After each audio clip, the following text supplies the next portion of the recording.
You're watching Sitka Community TV. Be sure to like and subscribe if you like what you see. Pledge allegiance to the flag of the United States of America and to the republic for which it stands, one nation, under God, indivisible, with liberty and justice for all.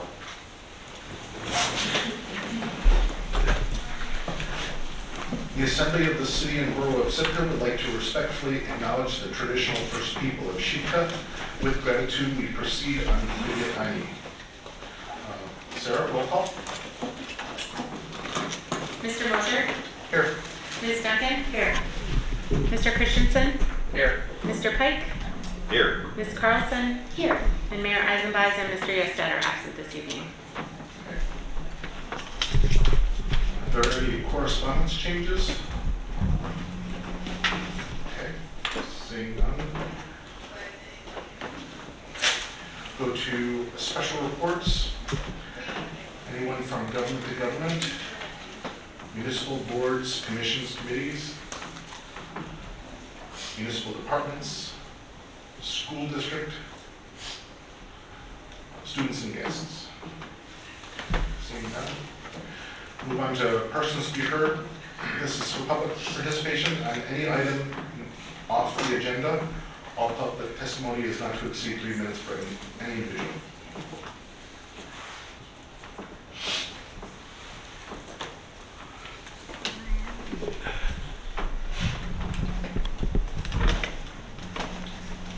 Good evening. Carol Voisin, Sitka. In April, Sarah Peterson, our city recorder, sent you an email for you to consider a recommendation from the Sustainability Commission. Since there was some confusion about getting it to the Assembly, as a citizen, I'm here to give you an update.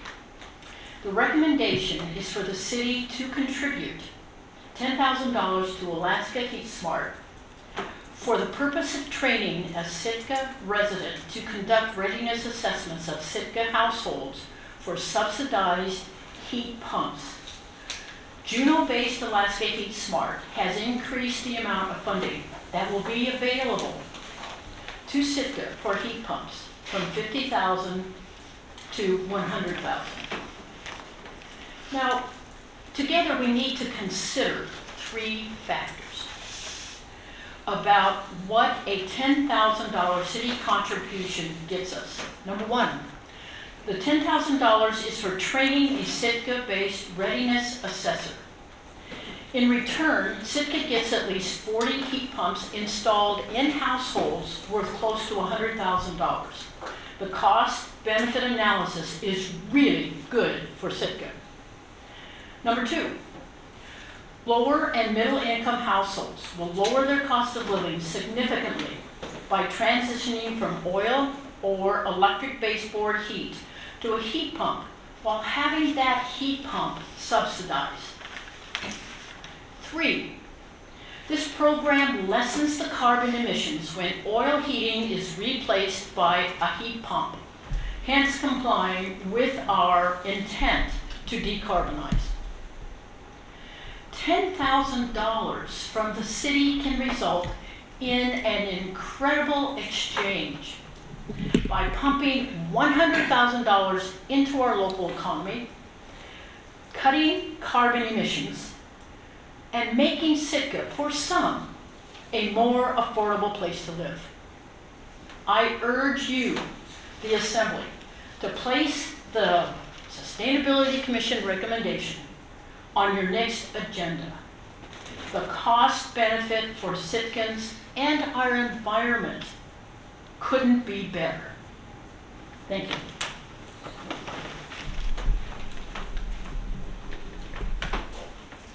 Anyone else?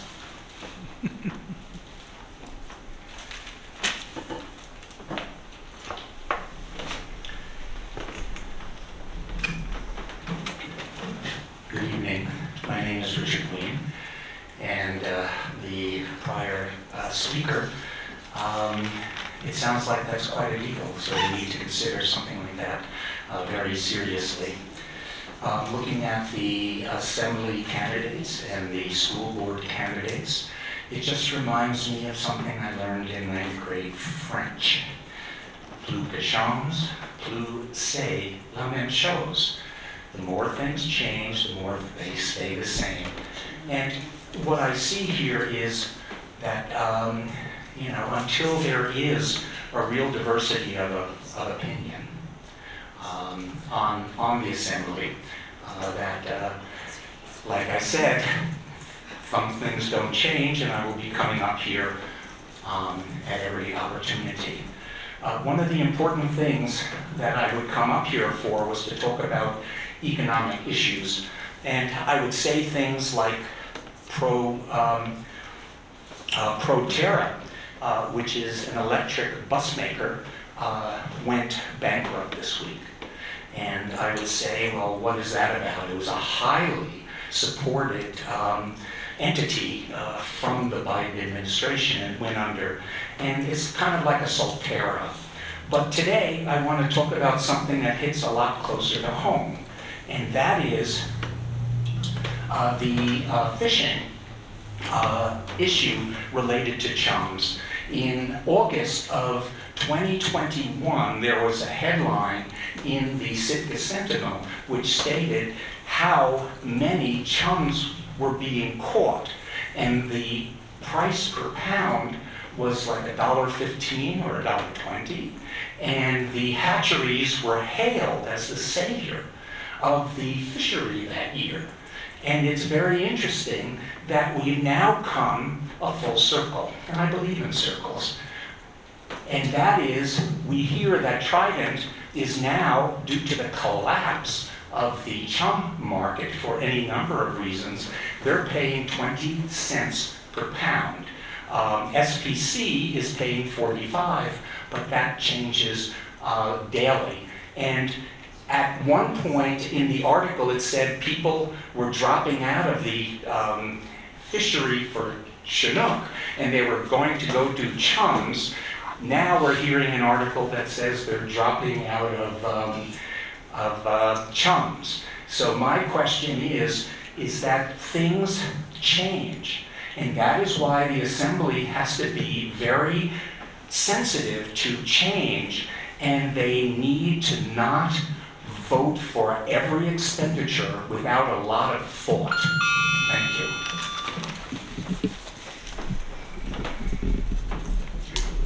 Anyone else?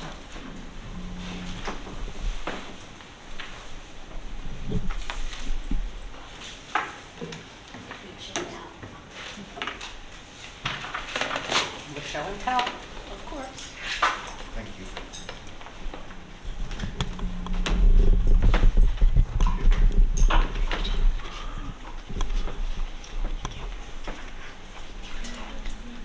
Thank you. Hi, my name is Laurie Moisa, and I'm here representing Visit Sitka. And I'm here tonight because we have something super exciting to announce. Starting as of yesterday, we now have an app that visitors can, and locals can use to learn about and plan their trips for Sitka. We have been, this year, I have already distributed 100,000 downtown maps. And that is a significant increase over last year, which means a significant outlay of cash from last year. And we're hoping that finally having an app that people can put on their phone and use to explore Sitka will help us not only save money with printing costs, it'll save paper, but it'll help them experience Sitka in a much better way. So the cards that you have are being distributed and available around town. We've got signs, we're gonna have sandwich boards, we're gonna be pushing this out as much as we can to help people use the app, and there's more and more that's gonna be coming along with it. But what I wanna do is, I have here with me Victoria Siegel. She's our communication specialist, and she has spent an enormous amount of time working with Driftscape to create this new product for us. So take it away, Victoria. Hi everybody, my name is Victoria Siegel. I'm representing Sitka.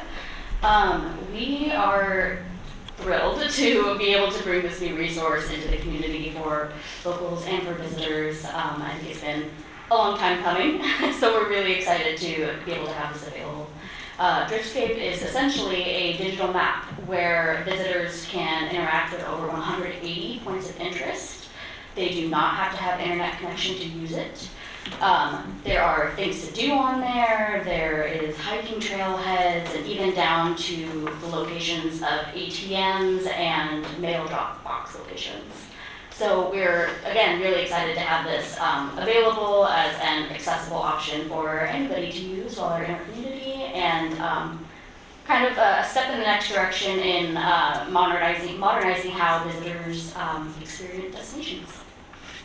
Thank you. So, that wasn't all our time, was it? Well, I was going to restart it for Victoria, so. Oh, no, thank you. I just really quickly wanted to say, one of the things that the Assembly has been asking us to do is just this. It's been years coming, but we finally reached a point where the technology is there and the price point is somewhat affordable.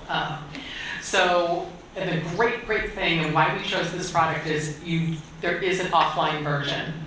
So once you put the app on your phone, you do not have to have internet to make it work, which we all know is really important here in town on busy days.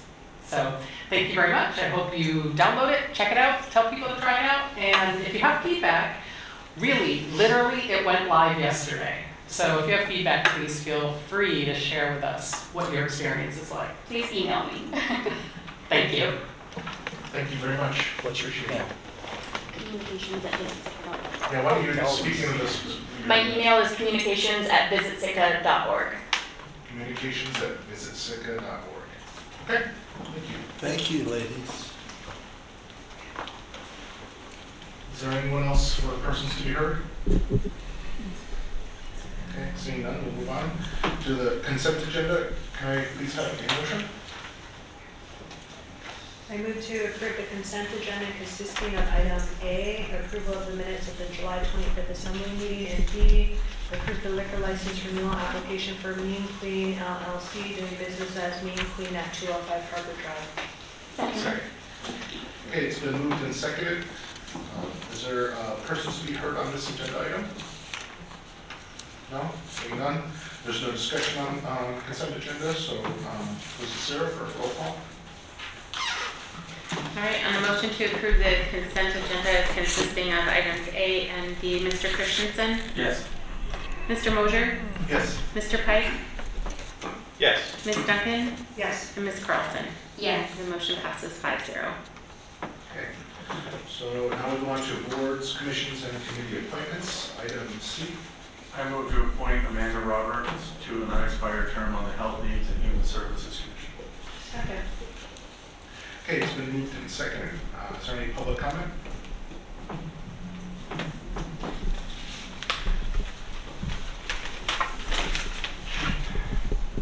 My name is Richard Wayne.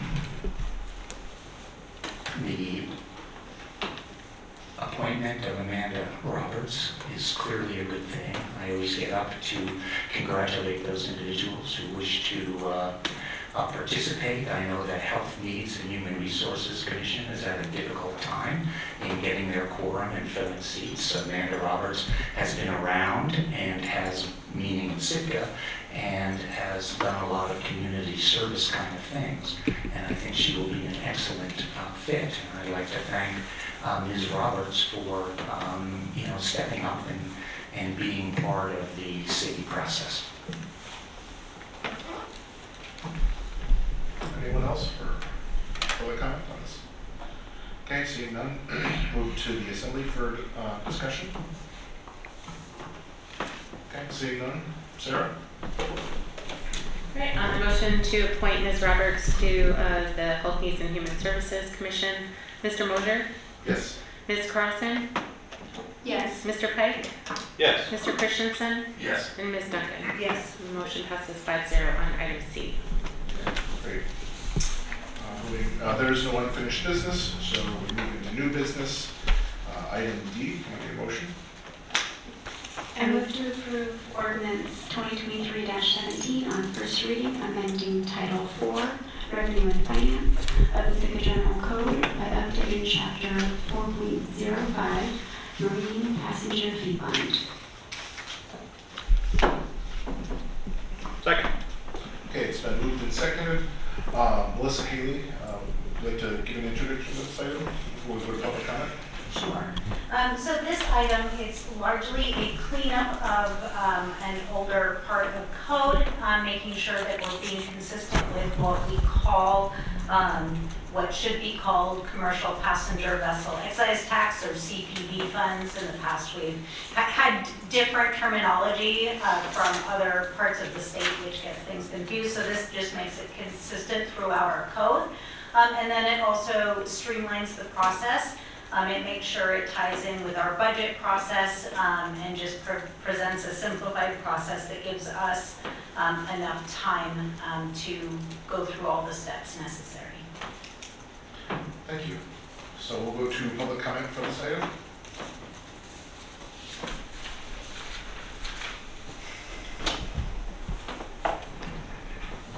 Richard Wayne, it is very important to clean up your language.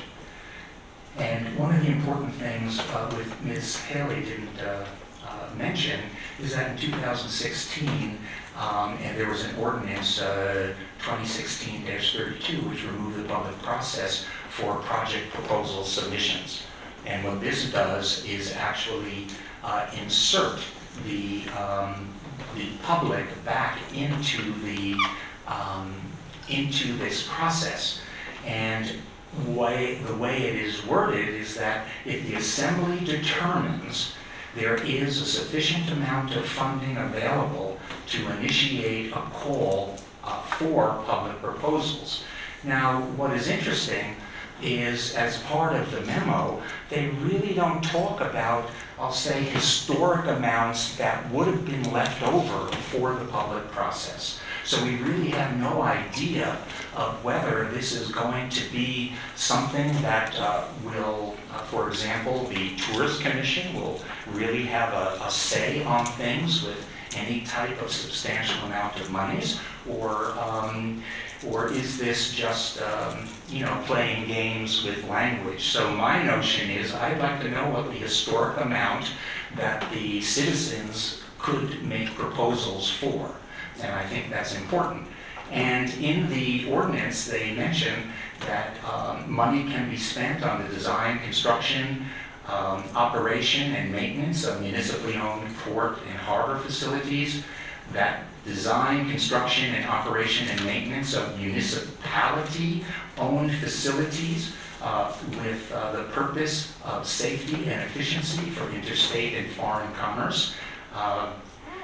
Also, another item which the money can be used for is to pay for personnel, supply equipment, and related costs which enhance the safety and efficiency of interstate and foreign commerce. In addition, the allocation method which calculates the percentage of costs which are attributed to, in essence, the tourists. So we can get money if we calculate how much our road is being worn and other types of things. And the last one is municipal portion of costs of the design and construction of facilities funded through matching grants, etc. So there are a lot of ways that I think that we can get money out of these funds to be used for the city, actually to ameliorate and mitigate some of the damage that these vast numbers of people are including, meaning the tourists. And the very fact is the environment also has a cost. So keep that in mind. Thank you very much. Thank you for your comment. Anyone else for public comment on this item? Okay, seeing none. Back to the Assembly for deliberation.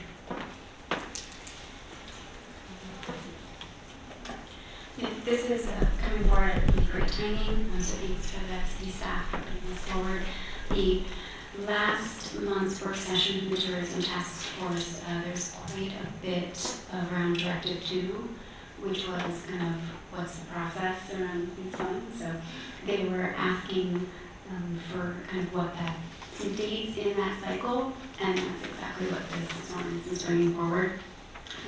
Kind of the March, like look at the money that's available, and then a process that happens kind of between March and September, and then that September administrative proposals process. So this is really in line with Tourism Task Force, and they meet again tomorrow night. So I'll have more to talk about on second reading after their comments. Thank you. Anyone else? I don't have anything. Okay, Sarah. All right, on a motion to approve ordinance 2023-17 on first reading, Mr. Christensen, Yes. Ms. Carlson, Yes. Ms. Duncan, Yes. Mr. Pike, Yes. and Mr. Mosher. Yes. Motion passes 5-0 on first reading, item D. Okay, item E. I move to approve ordinance 2023-18 on first reading and authorizing the lease of a portion of Track C, ASLS 794 on Harbor Mountain Bypass Road for the purpose of a telecommunications site. Second. Okay, it's been moved and seconded. I believe Amy Ainsley is going to come introduce this item before we go to public comment.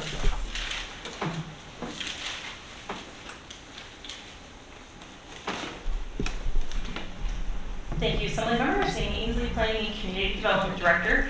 For some of you on the Assembly, this is a familiar item that came before you quite some time ago. For a few of you, this might be a little bit new.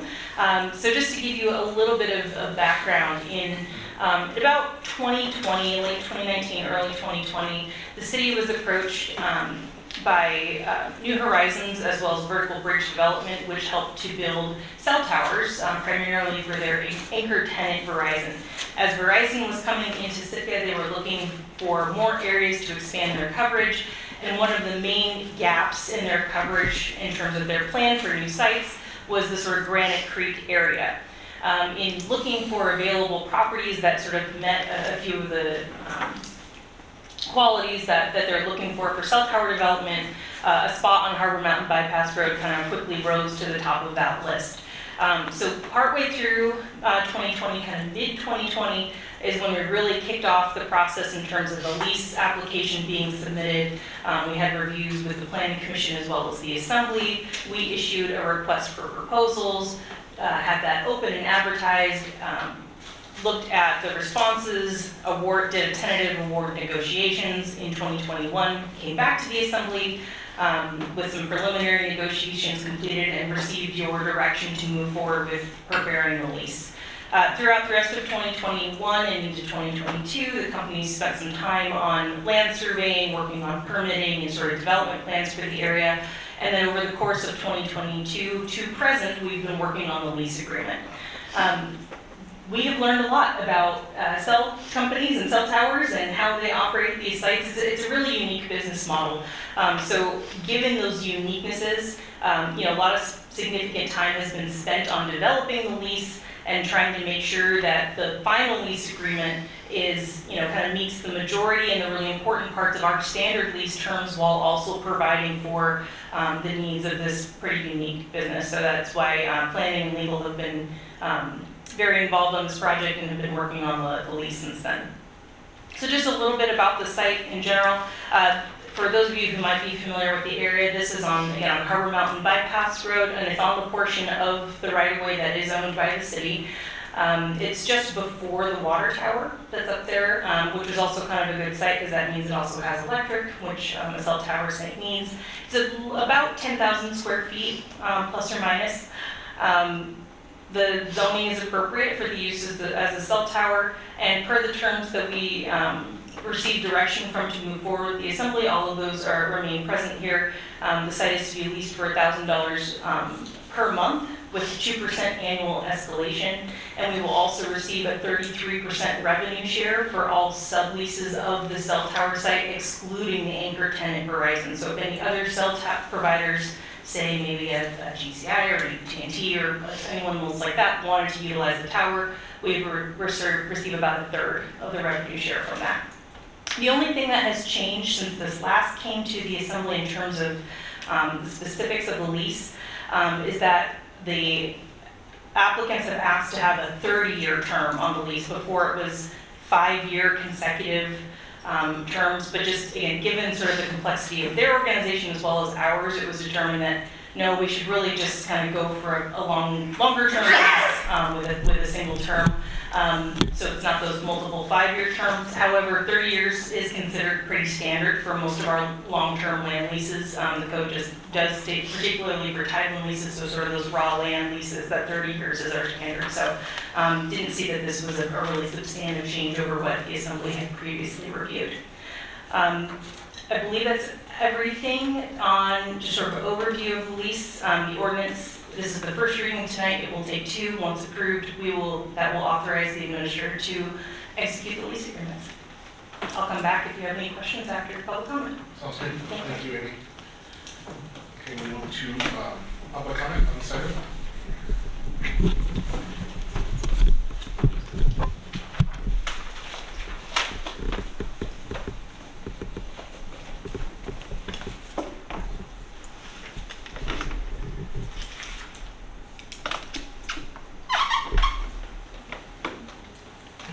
Well, good evening. This is Richard Meany. I think this is very interesting. I do remember it when I was sitting on the Assembly previously that this came up.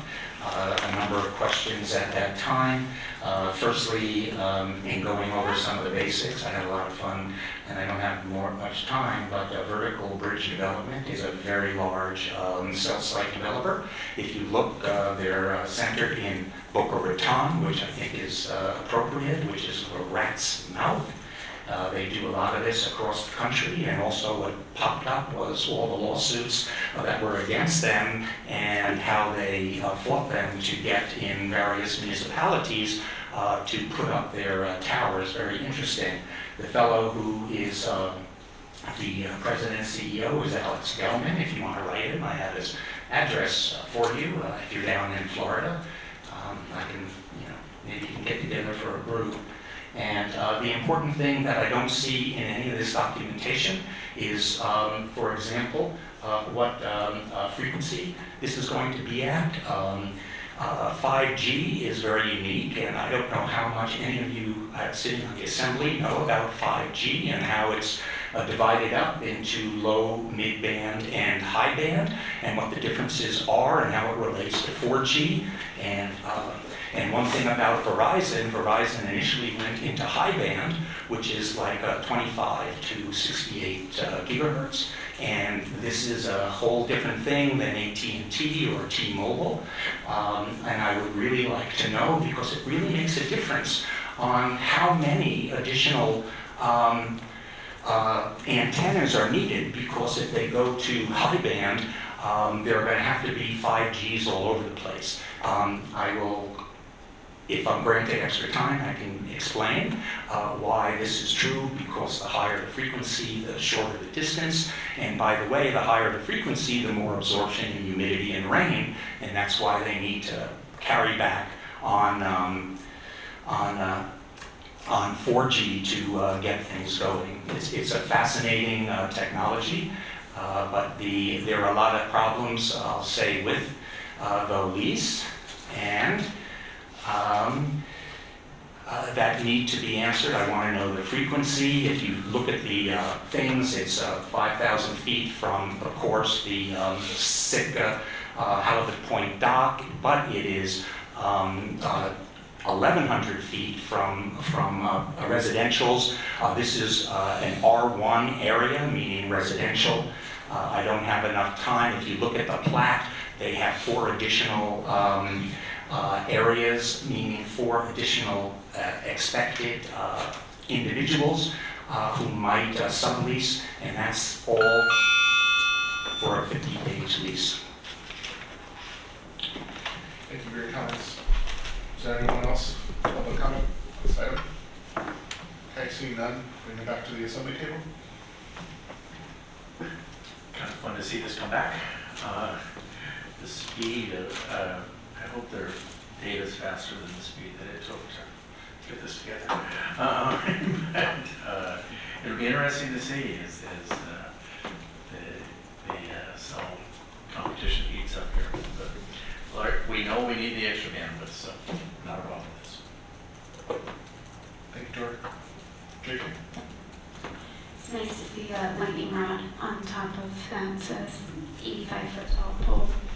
And with looking at just kind of line of sight, I know Verizon visitors come to our airport that parking lot's a dead zone, and it's perpetuated the problem with calling taxis and getting transport out. So if the cell service is able to do line of sight, it's nice to see that our airport would get coverage as well here. Someone else? I'll just say thank you, Amy. I know that this is a accumulation of probably years of work, having you and many others. Normally I would look at the $1,000 per month, with only a 2% escalation is maybe not as favorable, but I think with that 30% or 33% revenue sharing is very fair. I know you've gained this out and looked in depth into this and have willing to research bandwidth, so thank you for your work. I think this is great. Okay, Sarah? Okay, on the motion to approve ordinance 2023-18 on first reading, Mr. Mosier, Yes. Mr. Pike, Yes. Ms. Duncan, Yes. Ms. Carlson, Yes. and Mr. Christensen. Yes. Motion passes 5-0 on first reading, item E. Item F. Have a motion? All right. I move to approve ordinance 2023-19 on first reading, making supplemental appropriations for fiscal years 2023 and 2024, reappropriations and supplemental appropriations. Second. Okay, it's been moved and seconded. I believe Ms. Melissa Haley will introduce this item. So this is our annual kind of addressing the prior year budget items that have not been completed. So these are items, if we have, for example, a contract that we've entered into but haven't yet spent, those are considered encumbered, they're committed, so those automatically roll over to the next year. These are items that we are working on that we have not gotten to the point where we're ready to sign a contract. So we have 2 of those this year. We're working on the Port Authority kind of organizational governance structure and rate study, and then the compensation study and organizational structure for that as well. The other item that we have is our harbor fund went over on expenses for fiscal 23. This is primarily due to utility costs, specifically solid waste. So that is something that we are already working on, trying to figure out a way to reduce those costs, but we need to address that for FY23. And then there's also in the memo, we do list the already committed funds that are rolling over into the next year, so you have that information. But again, that's not something that you have to take action on. Thank you, Melissa. So we'll go to public comment now. Okay, there's no one for public comment, so we'll come back to the assembly table. Anyone? Yeah, so no one else. Yeah, go ahead. No, that's it. Housekeeping. Yeah, that's what this is. So then for a couple of years now, this is an annual thing. It's more of a housekeeping thing. So someone else has anything to say? Sarah? Okay, on the motion to approve ordinance 2023-19 on first reading, Ms. Duncan, Yes. Ms. Carlson, Yes. Mr. Christensen, Yes. Mr. Pike, Yes. and Mr. Mosier. Yes. Motion passes 5-0 on item F, not the first reading. Okay. On to additional new business. Item G, please. I move to authorize the municipal administrator to apply to the U.S. Department of Transportation's Rural and Tribal Assistance Pilot Program grant to fund a condition assessment for 2 CBS-owned bridges. Second. Okay, it's been moved and seconded. This is going to go to Rob Vinson to introduce this item.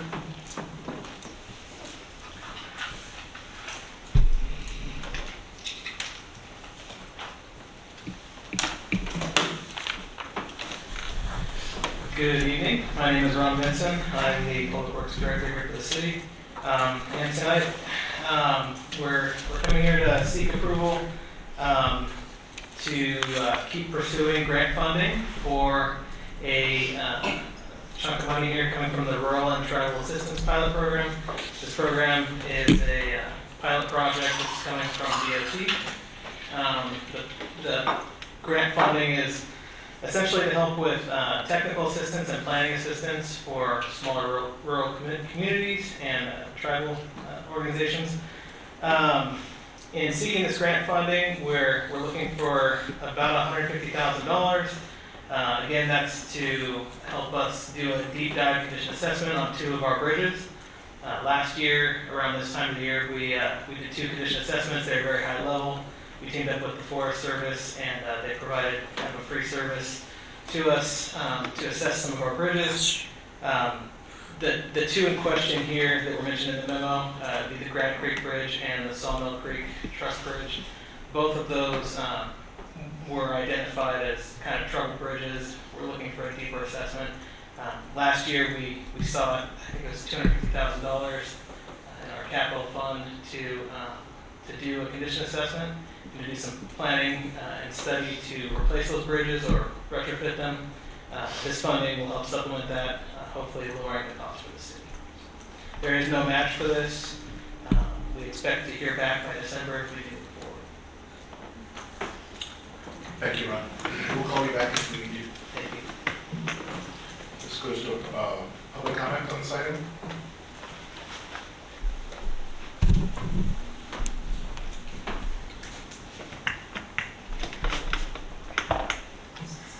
Good evening, Richard Ween. One of the things that the memo lacked was actually the names of the bridge, and I'm very happy that Mr. Vinson mentioned those bridges during his commentary. As you know, it's $450,000. And again, I approach these things with a bit of trepidation, because it seems we can't do anything without hat in hand asking for money. These are basic conditions that we need to have with continued maintenance update for these things if we are the owners. And it behooves us to be doing that. And I'd be very interested to hear what the maintenance history was, if there was anything at all. So again, it kind of indicates where the city is when everything we do, including basic maintenance, requires a grant. My perennial question is, what do we do if we don't get the grant? So anyway, thank you very much for your time and patience.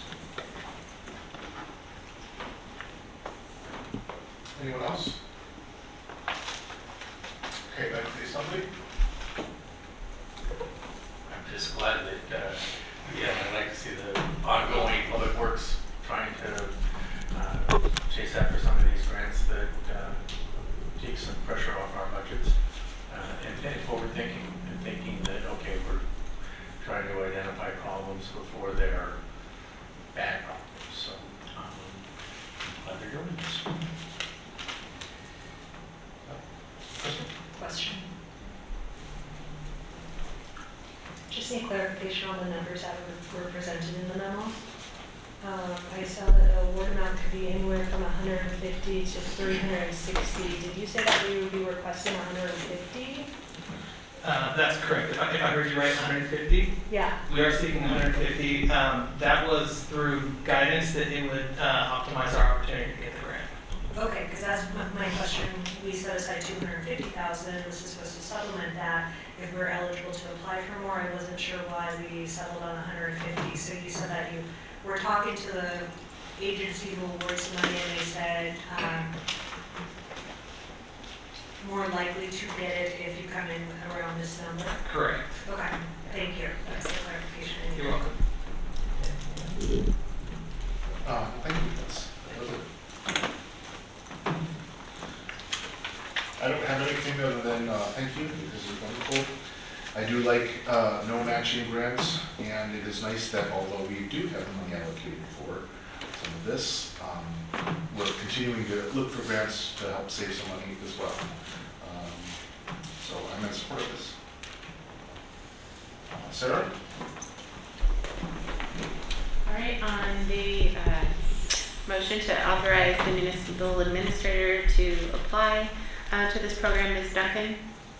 Yes. Mr. Christensen? Yes. Ms. Carlson? Yes. Mr. Pike? Yes. And Mr. Mosier?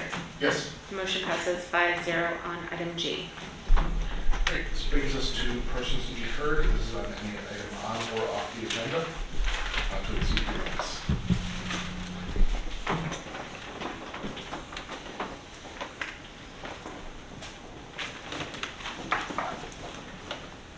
Good evening, this is Richard Wayne.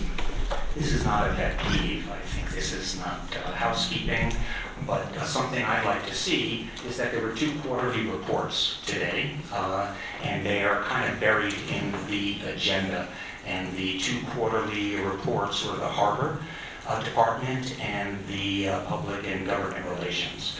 Now, I think it is very important, and that's just to me, I'm just one of many people in Sitka, but I think that these reports should be part of the agenda. I think that they need to be discussed by the heads of those departments in a short presentation, and those reports need to be just simply approved by, or not approved by the Assembly, because I think there's a lot of information in these things which just doesn't get reported. Unfortunately, their presence is a masquerading as transparency, and it is something that is just not good. Transparent is when you are transparent.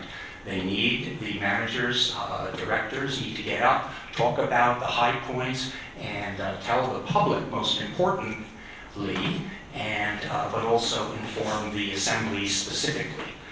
So you need to put that on. Otherwise, as they say in Sweden, it is sim bara vim, meaning it's just a lot of magic. The other thing is, and I think that's something that's important to do. I heard a recent talk, which was kind of a private talk on volcanoes, and it was about Sitka volcanoes and volcanic activity, and it was extraordinary. What is not being released in the public venue as to how many vents there are, what the change is in the vent out at Oga Strait-ish, Catlean Bay, how it went from like 280 feet deep to 120, how there are new vents on the southern side of Edgecombe, and how hot springs are increasing in temperatures.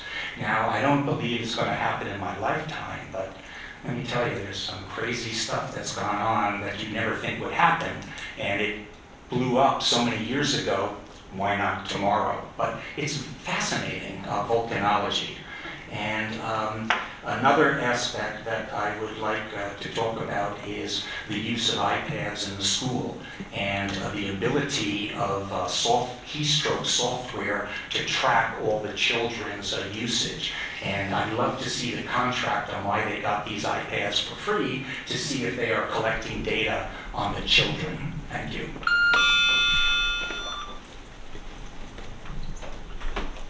Anyone else for persons to be heard? Okay, seeing none, with reports, the mayor is absent. He and the administrator, I believe, at the Southeast Conference, Haynes. Bertrami, do you have any? No report. Thank you. Okay. Assembly liaisons? Okay. Quiet night tonight. Clerk? Trust that you have. Yes. So I have a long list of vacancies on our boards and commissions. The Animal Hearing Board, Health Needs and Human Services, Historic Preservation, Investment Committee, Local Emergency Planning, Parks and Rec, Police and Fire, and Tree and Landscape. So if anyone is interested, come see us and we'll get you set up with an application. Thank you, sir. Any other reports? The only thing I will pitch for those listening is under other is thinking about serving on a border commission. It's If you've never done that before, it's not as scary as you think. It's quite energizing to be part of the public process and to serve. I would definitely encourage people who were even thinking about it to reach out to Sarah, and she can explain that process and how it works, or any other assembly members. So no executive session. Can I get a motion to adjourn? Motion to adjourn. Okay. All in favor, say aye. Aye. Same time. We're adjourned.